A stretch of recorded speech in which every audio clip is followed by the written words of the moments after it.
بسم اللہ الرحمن الرحیم۔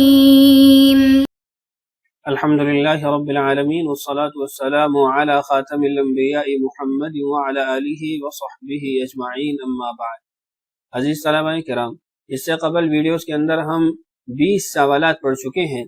پہلے 10 سوالات وہ ختم نبوت سے متعلق تھے اور دوسرے 10 سوالات وہ حیات عیسیٰ علیہ السلام کے عقیدے کے متعلق تھے۔ آج کی اس ویڈیو کے اندر ہم سوال نمبر 21 جو مجموعی طور پر 21 بنتا ہے اس کو شروع کریں گے، اور 21 سے لے کر 30 یہ جو ہمارے 10 سوالات ہوں گے یہ مرزا قادیانی کی زندگی سے متعلق ہوں گے۔ یہ عنوان بڑی اہمیت رکھتا ہے اس اعتبار سے کہ جب بھی کسی قادیانی سے مکالمہ ہو، مباحثہ ہو، تو آپ اس سے مرزا قادیانی کی زندگی پر بات کر لیں۔ مرزا قادیانی کی زندگی میں اتنے تضاد ہے، اتنا جھوٹ ہے، اتنا گھٹیا پن ہے کہ وہ ایک شریف انسان بھی ثابت نہیں ہو سکے گا، چاہے جائے کہ نبی کا منصب اس کو مل سکے یا مہدیت اور مسیحیت کے جو دعوے اس نے کر رکھے ہیں ان کے وہ لائق یا قابل ہو سکے۔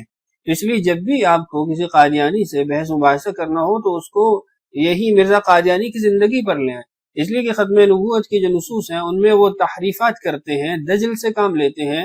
حیات عیسیٰ علیہ السلام کے اندر عام مسلمانوں کو وہ پریشان کر دیتے ہیں، اس میں ان کو الجھا کے رکھ دیتے ہیں، تو ان کو سیدھا مرزا قادیانی کی زندگی پر لے آئیں۔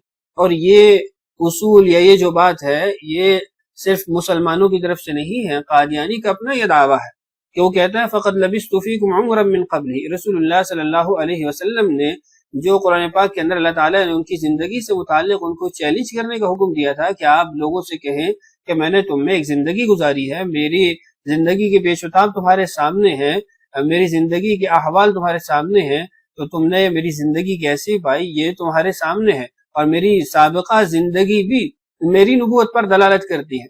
تو مرزا قادیانی نے اپنے خود ساختہ اور چوری شدہ جو اس نے الہامات ذکر کی ہیں، قرآن پاک کی آیات سے جو ٹکڑے چوری کر کے اپنے الہامات بنائے ہیں، اس میں ایک الہام اس نے یہ بھی لکھا ہے کہ میں نے تم میں زندگی گزاری ہے، کیا تمہیں سمجھ نہیں آتی؟ میری زندگی تمہارے لیے مشعل راہ ہے، فقط لبثت فیکم عمرا من قبلہ افلا تعقلون۔ تو مرزا قادیانی کی زندگی جاننا اور اس پہ بات چیت کرنا یہ تو مرزا قادیانی نے خود لکھا ہے، خود اس کا دعویٰ ہے۔ تو اس لیے یہاں پہ جو حالات یا جو باتیں آپ کو بتائی جائیں گی یہ آپ کو اچھے طریقے سے یاد ہونی چاہیے، اور جب بھی کسی قادیانی سے بحث مباحثہ ہو، مکالمہ ہو، تو اس کو کہیں کہ آؤ مرزا قادیانی کو شریف انسان ثابت کر دو۔ اس کے بعد پھر اگلے سٹیپ پہ جائیں گے کہ وہ مسیحیت، مہدویت یا نبوت کی جن مناسب کے لیے اپنے آپ کو ثابت کرنے کی کوشش کر رہا ہے وہ تو بات کی بات ہے۔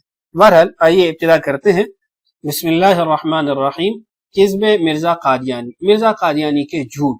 اس عنوان سے یہ بتانا مقصود ہے کہ مرزا قادیانی کی زندگی سراپا جھوٹ ہے، اس کے نام میں جھوٹ پایا جاتا ہے، اس کے کردار میں جھوٹ پایا جاتا ہے، اس کی سن پیدائش کی تاریخ طے نہیں ہو پا رہی، ایسے ہی وہ اساتذہ کا جو ذکر کرتا ہے اس میں جھوٹ بولتا ہے، دیگر تمام مقامات پر بھی اس نے بے شمار جھوٹ بول رکھے ہیں۔ تو اس لیے آپ ان تمام تر آنے والے سوالات میں معلوم کر لیں گے کہ مرزا قادیانی ایک جھوٹ کا نام ہے۔ دیکھیے مرزا قادیانی کے حالات اور دعاوی کی کیفیت، اس کے حالات کیا ہیں اور اس کے جو دعویٰ تھے مختلف ادوار میں مختلف قسم کے، ان کی حیثیت یا ان کی ترتیب۔ سوال نمبر 1، مرزا غلام محمد قادیانی کی زندگی کے مختصر حالات تحریر کریں جس میں اس کے دعوی نبوت تک پہنچنے کے تدریجی مراحل کا باحوالہ بیان ہو، وضاحت سے لکھیں۔ مرزا قادیانی کی زندگی کے مختصر حالات اور دعوی نبوت تک پہنچنے کے جو تدریجی مراحل اس نے طے کیے ہیں۔ مرزا قادیانی کی زندگی کے حالات وہ یہاں پر مؤلف مدظلہ نے 6 پوائنٹ کے تحت لکھے ہیں، جس میں سب سے پہلے اس کا نام و نسب ہے، دوسرا مقام و تاریخ پیدائش ہے، تیسرا اس کی تعلیم ہے، چوتھا جوانی کی رنگ رلیاں اور ملازمت، اور پانچواں برطانیہ کا نور نظر، اور چھٹا اسلام کی بیخ کنی کا جو اس نے آغاز کیا وہ کب کیا۔ یہ کے بعد دیگر ان تمام تر عناوین کو انشاءاللہ پڑھتے ہیں۔ سب سے پہلے ہے نام و نسب۔ مرزا غلام احمد قادیانی خود اپنا تعارف کراتے ہوئے لکھتا ہے، میرا نام غلام احمد، میرے والد کا نام غلام مرتضیٰ، اور دادا صاحب کا نام عطا محمد، اور میرے پردادا صاحب کا نام گل محمد تھا۔ اور جیسا کہ بیان کیا گیا کہ ہماری قوم مغل برلاس ہے، اور میرے بزرگوں کے پرانے کاغذات سے جو اب تک محفوظ ہے۔ معلوم ہوتا ہے کہ وہ اس ملک میں سمرقند سے آئے تھے۔ کتاب البریہ حاشیہ میں صفحہ نمبر 134، روحانی خزائن جلد 13 صفحہ نمبر 162 163۔ یہاں اس عبارت میں جو مرزا قادیانی نے اپنا نام و نسب ذکر کیا ہے، دو چیزوں پہ بات کرنا چاہوں گا۔ پہلا یہ کہ مرزا غلام احمد قادیانی نے لکھا میرا نام غلام احمد ہے۔ دوسرا یہ کہ ہماری قوم مغل برلاس ہے۔ اب ان دونوں سے متعلق یہاں مختصر بات عرض کر دیتا ہوں۔ مرزا قادیانی کا جو نام ہے وہ مختلف کتابوں میں مختلف ہمیں ملتا ہے۔ مرزا قادیانی کا والدین نے جو نام رکھا تھا وہ دسوندی تھا، اور مرزا قادیانی کو سندہی کے نام سے بھی مخاطب کیا جاتا تھا۔ سیرت المہدی میں مرزا قادیانی کے بیٹے نے اس بات کو لکھا ہے کہ اس کے والد کو سندہی کہے جانے کی وجہ یہ تھی کہ اس زمانے میں چھوٹے بچوں کو پیار سے سندہی کہہ کر پکارا جاتا تھا۔ اگرچہ یہ نام ہندوانہ اور مشرکانہ ہے، اس لیے کہ غیر اللہ کے نام پر بچے کے گلے میں جو سندہی یعنی ہنسلی ڈالی جاتی تھی، اس کی وجہ سے عموماً بچے کا نام سندہی رکھا جاتا تھا۔ تو مرزا قادیانی، اس کے 3 نام ہمیں ملتے ہیں، دسوندی، سندہی اور مرزا غلام احمد قادیانی۔ مرزا غلام احمد یہ نام کس نے رکھا یہ تو معلوم نہیں ہوا کہ مرزا کے والدین نے رکھا یا مرزا نے خود بڑے ہو کے اپنا یہ نام تجویز کیا۔ البتہ جو 3 نام ملتے ہیں اس میں ایک دسوندی بیگ ہے، دوسرا سندہی ہے اور تیسرا مرزا غلام احمد۔ تو سب سے پہلے تو اس کا نام ہی طے شدہ نہیں ہے۔ دوسری بات وہ کہتے ہیں کہ ہماری قوم مغل برلاس ہے۔ مرزا قادیانی کے خاندان کی تعین بھی ایک بڑا دلچسپ معمہ ہے کہ مرزا قادیانی ہر تھوڑے عرصے بعد اپنا خاندان تبدیل کرتا رہا اور جھوٹ سے کام لیتا رہا، تضاد سے کام لیتا رہا، کبھی وہ ایک قوم سے کبھی دوسری قوم سے بنتا تھا۔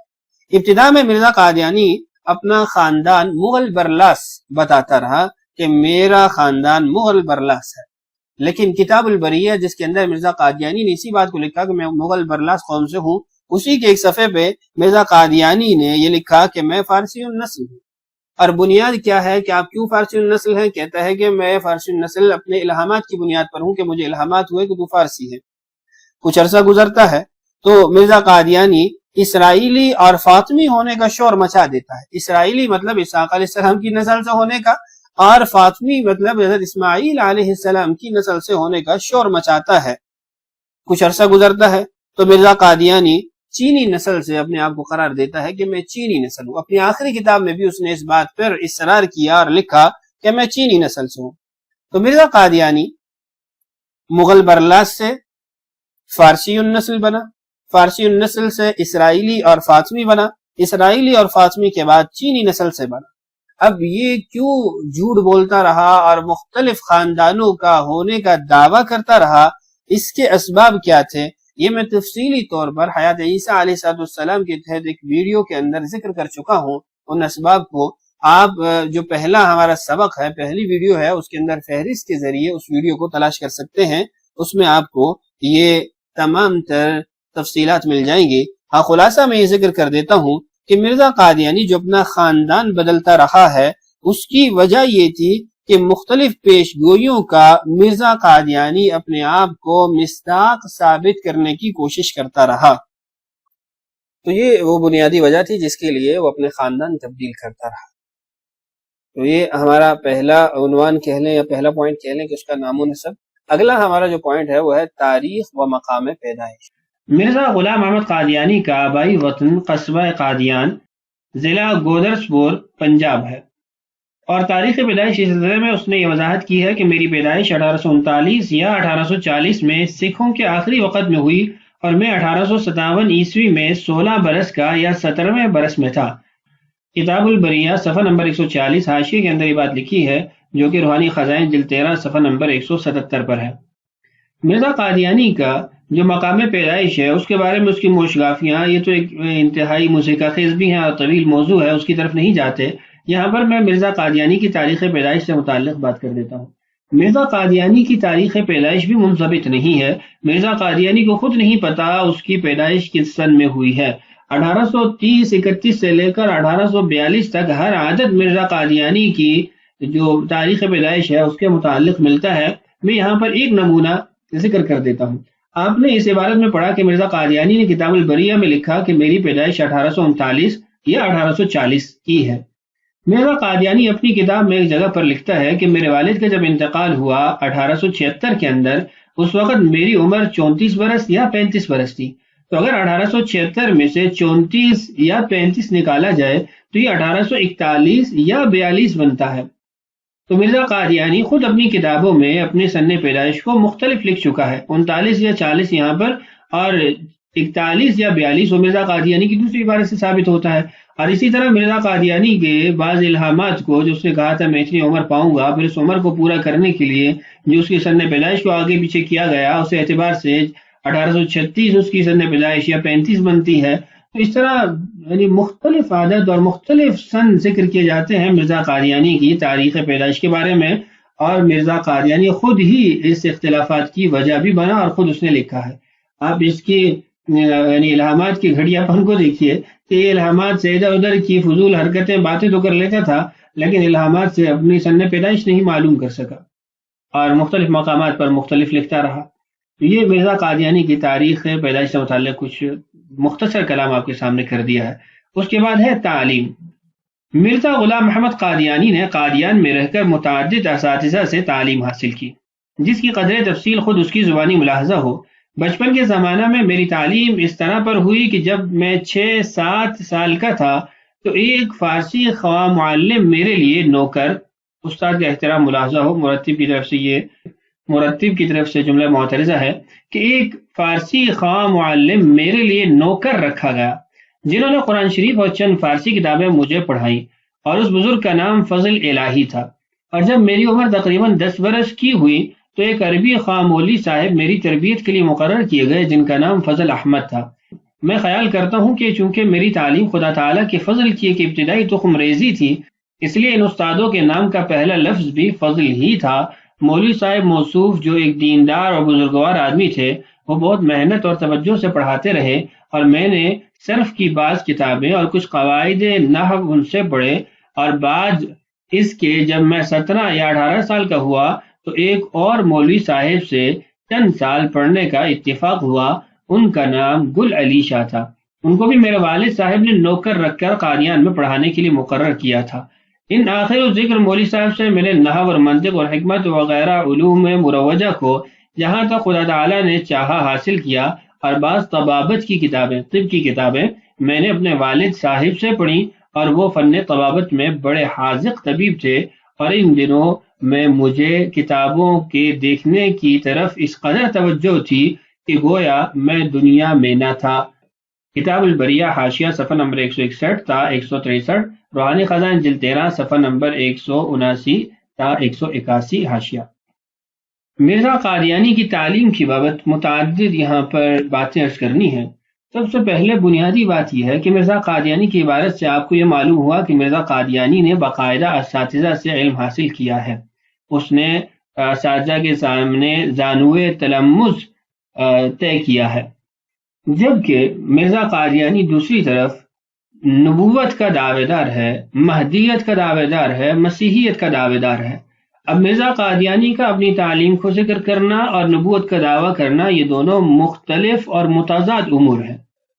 کہ اللہ تعالیٰ کی جتنے انبیاء گزرے ہیں، ان انبیاء کا دنیا کے اندر کوئی استاد نہیں تھا. انہوں نے کسی کے سامنے زانوئے تلمذ طے نہیں کیے، وہ کسی کے تلمیذ نہیں تھے.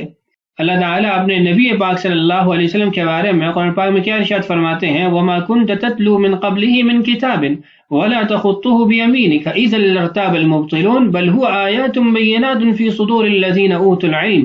کہ آپ صلی اللہ علیہ وسلم کا امی ہونا، کسی استاد سے نہ پڑھنا، نہ لکھنا سیکھنا، اور اس کے باوجود اتنی اعلیٰ اور عمدہ اور بابرکت وحی لے کر آنا، یہ آپ کی نبوت کی نشانی ہے. تو انبیاء کا کسی کے سامنے زانوئے تلمذ طے نہ کرنا ان کی نبوت کی دلیل ہوتا ہے. جبکہ مرزا قادیانی ایک طرف جھوٹی نبوت کا دعوے دار ہے، اور دوسری طرف اپنی تعلیم کے بارے میں خود لکھتا ہے کہ میں نے فلاں فلاں استاد سے یہ تعلیم حاصل کی ہے. تو اس سے پتہ چلا کہ مرزا قادیانی اپنے دعوی نبوت میں، دعوی مہدیت میں، مسیحیت میں انتہا کا جھوٹا ہے. یہ تو میں نے آپ کو نبوت کی مثال دی۔ مرزا قادیانی خود لکھتا ہے مہدی اور مسیح کے بارے میں کہ وہ کسی کے سامنے زانو و تلمس طے نہیں کریں گے، وہ کسی کے شاگرد نہیں ہوں گے۔ میں ایک دو عبارتیں اسی کی آپ کے سامنے رکھ دیتا ہوں جس سے آپ کو اندازہ ہو جائے گا کہ یہ بات مرزا قادیانی نے خود بھی لکھی ہے۔ جو مہدی ہوگا وہ کسی کا شاگرد نہیں ہوگا، جبکہ دوسری جگہ اپنے اساتذہ کا تذکرہ کر کے، بھلے اس نے جس بے ادبی سے ذکر کیا، لیکن یہ تو ثابت کر دیا کہ اس کے اساتذہ ہیں، اپنا جھوٹا ہونا دعوی مہدیت اور مسیحیت میں یہ بھی ثابت کر دیا۔ مرزا قادیانی اپنی کتاب رسالہ اربعین کے اندر یہ بات لکھتا ہے، اس لیے ضروری ہے کہ ظاہر ہونے والا آدم کی طرح ظاہر ہو، جس کا استاد اور مرشد صرف خدا ہو، اسی کو دوسرے لفظوں میں مہدی کہتے ہیں، یعنی خاص خدا سے ہدایت پانے والا اور تمام روحانی امور اسی سے حاصل کرنے والا۔ آگے جا کے لکھتا ہے مہدی کے لیے ضروری ہے کہ آدم وقت ہو اور اس کے وقت میں دنیا بکلی بگڑ گئی ہو اور نوع انسانی میں اس کا دین کے علوم میں کوئی استاد اور مرشد نہ ہو، اور نوع انسانی میں سے اس کا دین کے علوم میں کوئی استاد اور مرشد نہ ہو، بلکہ اس لیاقت کا آدمی کوئی موجود ہی نہ ہو۔ مہدی کے مفہوم میں آگے جا کے عبارت لکھتا ہے، مہدی کے مفہوم میں یہ معنی ماخوذ ہے کہ وہ کسی انسان کا علم دین میں شاگرد یا مرید نہ ہو۔ تو مرزا قادیانی اپنی اس عبارت کے اندر اس بات کو واضح کر رہا ہے کہ مہدی کا کوئی استاد نہیں ہوگا جس سے اس نے دینی علوم حاصل کیے ہوں۔ یہاں پر آپ دیکھیں عبارت میں موجود ہے، اس نے لکھا کہ ایک فارسی خواہ معلم میرے لیے نوکر رکھا گیا جنہوں نے قرآن شریف اور چند فارسی کتابیں مجھے پڑھائی، اور اس بزرگ کا نام فضل الہی تھا۔ تو فضل الہی سے اس نے جو قرآن شریف پڑھا، کیا یہ دینی علم ان سے حاصل نہیں کیا؟ قرآن سے بڑھ کے دینی علم اور کون سا ہوگا؟ تو مرزا قادیانی اپنی تعلیم کے باب میں اپنے متعلق جو لکھتا ہے اس سے مرزا قادیانی کا جھوٹا ہونا خود ہی ثابت ہو گیا۔ یہ میں نے کچھ باتیں یہاں اس کی تعلیم کے متعلق کرنی ہیں، باقی باتیں بھی ویڈیو میں انشاءاللہ میں کرتا ہوں۔ ہماری ویڈیو کا دورانیہ وہ تقریباً مکمل ہو چکا، انشاءاللہ مزید جو اس کی تعلیم کی بات ہے اور جو اساتذہ کے اس نے دعویٰ کی اور کسی کو نوکر کہا، اس سے متعلق کچھ تفصیل ہے، وہ انشاءاللہ اگلی ویڈیو کے اندر۔ اللہ تعالی ہم سب کا حامی و ناصر ہو، اللہ تعالی ہم سب کو فتنہ قادیانیت سے محفوظ فرمائے۔ السلام علیکم ورحمۃ اللہ وبرکاتہ۔